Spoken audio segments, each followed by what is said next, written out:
আমি যে বিষয়টা নিয়ে কিছু কথা বলবো তার শিরোনাম এই হতে পারে আনুগত্য। পৃথিবীতে যত মানুষ বসবাস করে সেখানে আস্তিক রয়েছে যারা ধার্মিক ধর্ম পালন করে, ধর্ম বিশ্বাস করে, এবং নাস্তিক রয়েছে যারা ধর্ম মানে না, ধর্মবিরোধী। আস্তিক এবং নাস্তিক উভয় শ্রেণীর মানুষই পৃথিবীতে কারো না কারো কোনো না কোনো বস্তুর আনুগত্য অনুসরণ করে যাচ্ছে। যারা নাস্তিক, ধর্মকে মানে না, ধর্ম বিশ্বাস করে না, তারাও কোনো না কোনো ব্যক্তির কোনো না কোনো বস্তুর অনুসরণ আনুগত্য করে যাচ্ছে। আবার যারা আস্তিক, যারা ধার্মিক, যারা ধর্ম বিশ্বাসী, তারাও কোনো না কোনো ব্যক্তির কোনো না কোনো বস্তুর অনুসরণ আনুগত্য করে যাচ্ছে। এই আনুগত্যের মধ্যে সমস্ত মানুষ সফল কাম হবে না। এই দুই শ্রেণীর আনুগত্যের ভিতরে ওই শ্রেণীর অনুসরণীয় ব্যক্তিরা সফল কাম হবে, সাকসেস হবে, যারা আল্লাহ তাবারক ওয়া তাআলার ওহীর পদ্ধতিতে, নবী মুহাম্মদুর রাসূলুল্লাহ সাল্লাল্লাহু আলাইহি ওয়াসাল্লামের পদ্ধতিতে নিজেদের আনুগত্যকে পরিচালনা করে, নিজেদের আনুগত্যের মাধ্যম হিসাবে মনে করে, তারাই সফল হবে।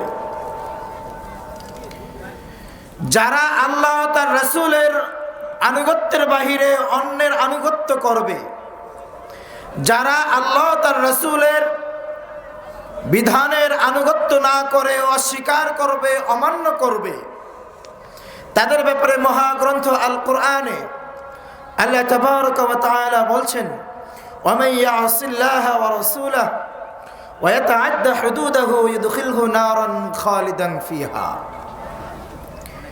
ওয়া মান ইয়াসিল্লাহা ওয়া রাসূলাহু, যারা আল্লাহ তার রাসূলের অবাধ্যচারণ করবে, যারা আল্লাহ তার রাসূলের বিরোধিতা করবে, যারা আল্লাহ তার রাসূলের বিধানের বাহিরে গিয়ে অন্য কারো আনুগত্য করবে, অন্য কারো অনুসরণ করবে,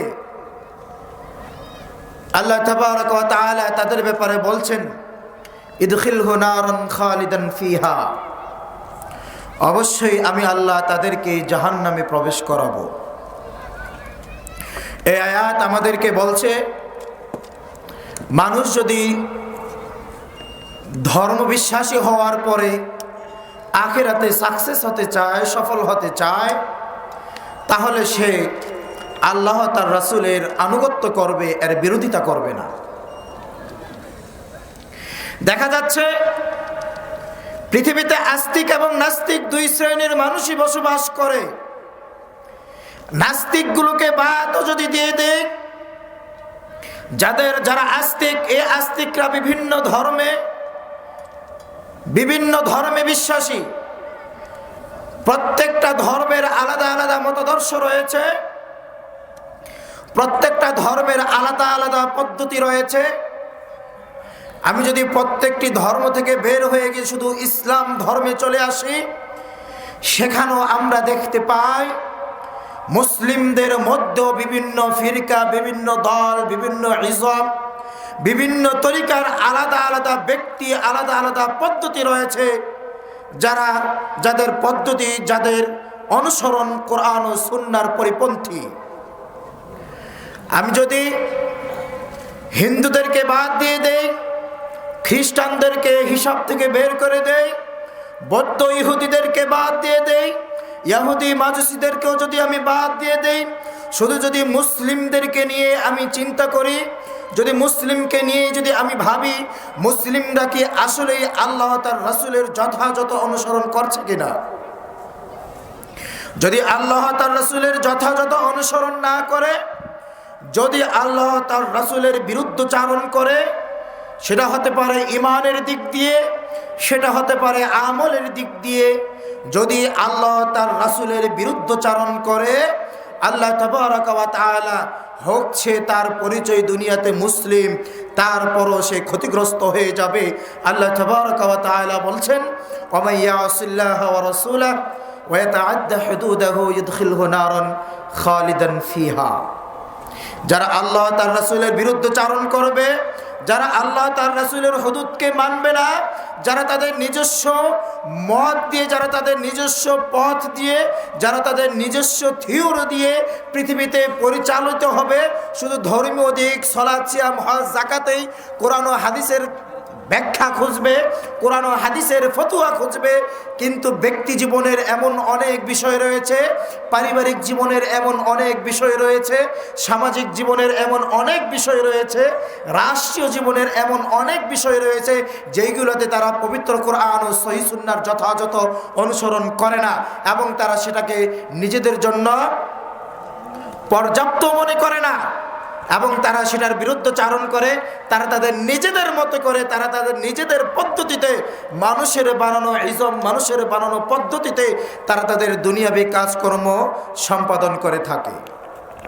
কিন্তু যারা আল্লাহ সুবহানাহু ওয়া তাআলার কাছে আত্মসমর্পণ করেছে, যারা আল্লাহ তাবারাকা ওয়া তাআলার কাছে আত্মসমর্পণ করেছে, ঈমান আনয়ন করেছে, আল্লাহ তাবারাকা ওয়া তাআলা সূরা জারিয়াতের 56 নম্বর আয়াতের মধ্যে বলছেন, وَمَا خَلَقْتُ الْجِنَّ وَالْإِنسَ إِلَّا لِيَعْبُدُونِ।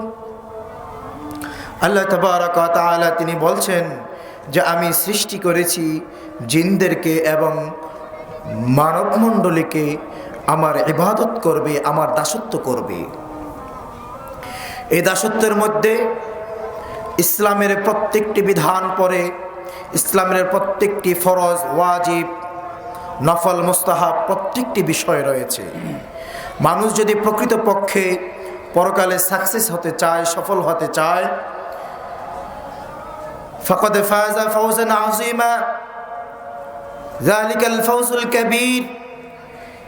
তারা যদি মহা সফলতা অর্জন করতে চায়, তাহলে তারা ইসলামের কাছে পরিপূর্ণভাবে আত্মসমর্পণ করবে, নিজেকে দাস হিসাবে মনে করবে। নিজেকে যতক্ষণ না পর্যন্ত আল্লাহ রাব্বুল আলামিনের দাস হিসাবে মনে না করবে, আল্লাহ রাব্বুল আলামিনের দাস হিসাবে যতক্ষণ না পর্যন্ত নিজেকে স্বীকারোক্তি দিবে, ততক্ষণ পর্যন্ত তার দ্বারা আনুগত্য সম্ভব নয়। আমি একজন ব্যক্তি, এরকম অনেক অনেক বড় বড় ব্যক্তি রয়েছে, মানুষ প্রথমে তাদেরকে বিশ্বাস করে, মানুষ প্রথমে তাদেরকে স্বীকৃতি দেয়, তারপরে তার আনুগত্য মেনে নেয়। আমাকে যদি আপনি বিশ্বাস না করেন, বড় বড় বক্তাদেরকে, বড় বড় আলেমদেরকে যদি বিশ্বাস মানুষ না করে, তাহলে মানুষ তার আনুগত্য করবে না। ঠিক তেমনিভাবে আল্লাহ তাবারাকা ওয়া তাআলার দাস হিসাবে যদি নিজেকে মেনে না নেই, নিজেকে যদি এই থিওরিকে সামনে রেখে কাজ না করি যে আমি আল্লাহর দাস, আল্লাহর গোলামির জন্য, আল্লাহর আনুগত্যের জন্য আমাকে এই পৃথিবীতে পাঠানো হয়েছে, এবং এই আনুগত্যের মাধ্যমে, এই দাসত্বের মাধ্যমে আমি আল্লাহ রাব্বুল আলামিনের সন্তুষ্টি অর্জন করতে পারবো এবং জান্নাত লাভ করতে পারবো, তখন আমার দ্বারা আনুগত্য সম্ভব। আনুগত্য একটি গুরুত্বপূর্ণ বিষয়। পৃথিবীর সমস্ত মানুষই আনুগত্য করে, কিন্তু সমস্ত আনুগত্য দিয়ে মানুষ সফল কাম হবে না। শুধুমাত্র সফল কাম হবে তারা, বর্তমান যুগে যদি বলি, যারা পবিত্র কোরআন ও সহিহ হাদিসের যথাযথ অনুসরণ করে, তারাই চূড়ান্তভাবে মহা সফলতা অর্জন করতে পারবে। সম্মানিত শ্রোতামণ্ডলী, আমরা পৃথিবীতে দেখতে পাই মুসলিম পরিচয়ধারী এরকম অনেক মানুষ রয়েছে, যারা পবিত্র কোরআন ও সহিহ সুন্নাহর সাথে, পবিত্র কোরআন ও সহিহ হাদিসের সাথে বিভিন্ন ইজম, বিভিন্ন পথ, বিভিন্ন তরিকা, বিভিন্ন মতবাদকে একত্রিত করে দিয়ে, বিভিন্ন তরিকার সাথে নিজেদেরকে একাকার করে দিয়ে পবিত্র কোরআন ও সহিহ হাদিসও মানে, আবার ভেজালগুলোকেও মানে। রাসূলুল্লাহ সাল্লাল্লাহু আলাইহি ওয়াসাল্লাম বলছেন, রাসূলুল্লাহ সাল্লাল্লাহু আলাইহি ওয়াসাল্লাম বলছেন, কেউ যদি এমন কোনো কাজ করে, কেউ যদি এমন কোনো ইবাদত করে, কেউ যদি এমন কোনো কথা বলে যেই কথা নবী মুহাম্মদ রাসূলুল্লাহ সাল্লাল্লাহু আলাইহি ওয়াসাল্লামের শরীয়তে গ্রহণযোগ্য নয়, নবী মুহাম্মদুর রাসূলুল্লাহ সাল্লাল্লাহু আলাইহি ওয়াসাল্লাম শরীয়ত নয়, নবী মুহাম্মদুর রাসূলুল্লাহ সাল্লাল্লাহু আলাইহি ওয়াসাল্লামের শরীয়তে পবিত্র কোরআন ও সহিহ হাদিস দ্বারা প্রমাণিত নয় এমন কাজ যদি কোনো ব্যক্তি করে, তাহলে তা প্রত্যাখ্যাত, তা গ্রহণযোগ্য নয়। তা দিয়ে কোনো মানুষ সফল হতে পারবে না, তা দিয়ে কোনো মানুষ সাকসেস হতে পারবে না। এজন্য পৃথিবীর মানুষকে যদি দুনিয়াতে আখিরাতে সফল কাম হতে চায়, সাকসেস হতে চায়, তাহলে তাদেরকে সর্বপ্রথম বিশুদ্ধ ঈমান ও বিশুদ্ধ আমলের মাধ্যমে আল্লাহ তার রাসূলের যথাযথ আনুগত্য করতে হবে। আল্লাহ তাবারক ওয়া তাআলা পবিত্র কোরআনুল কারীমে 20-এর অধিক বলেছেন, মাইয়ুতিল্লাহ ওয়া আতিউর রাসূল, মাইয়ুতিল্লাহ ওয়ার রাসূল, যে আল্লাহর আনুগত্য করতে হবে, তার রাসূলের আনুগত্য করতে হবে। এজন্য মুসলিম ভাই ও বোনদের প্রতি উদাত্ত আহ্বান থাকবে, আমরা পৃথিবীতে যতদিন জীবন যাপন করবার সুযোগ আল্লাহ সুবহানাহু ওয়া তাআলা আমাদেরকে দিবেন, এবং আল্লাহ সুবহানাহু ওয়া তাআলা আমাদেরকে যেই হায়াতটি দিবেন, সেই হায়াতটি যেন আমরা আল্লাহ তার রাসূলের যথাযথ অনুসরণের মাধ্যমে কাটাতে পারি। আল্লাহ তার রাসূলের যথাযথ অনুসরণের মাধ্যমে ওই জীবনটা যেন আমরা পরিচালনা করতে পারি। যদি আল্লাহ তার রাসূলের যথাযথ অনুসরণ ব্যতীত আমরা নিজেদের জীবনকে পরিচালনা করি, তাহলে আমরা ইহকালও ক্ষতিগ্রস্ত হব, পরকালও ক্ষতিগ্রস্ত হব। আল্লাহ তাবারক ওয়া তাআলা পবিত্র কোরআনুল কারীমে বলছেন, কুল হাল নুনাব্বিউকুম বিল আখসারিনা আমালা আল্লাযীনা যাল্লা সা'য়ুহুম ফিল হায়াতিদ দুনিয়া ওয়া হুম ইয়াহসাবুনা আন্নাহুম ইহসিনুনা সুনআ। হে আল্লাহর নবী, হে মুহাম্মদ সাল্লাল্লাহু আলাইহি ওয়াসাল্লাম, আপনি তাদেরকে বলে দিন যারা আমল দ্বারা ক্ষতিগ্রস্ত।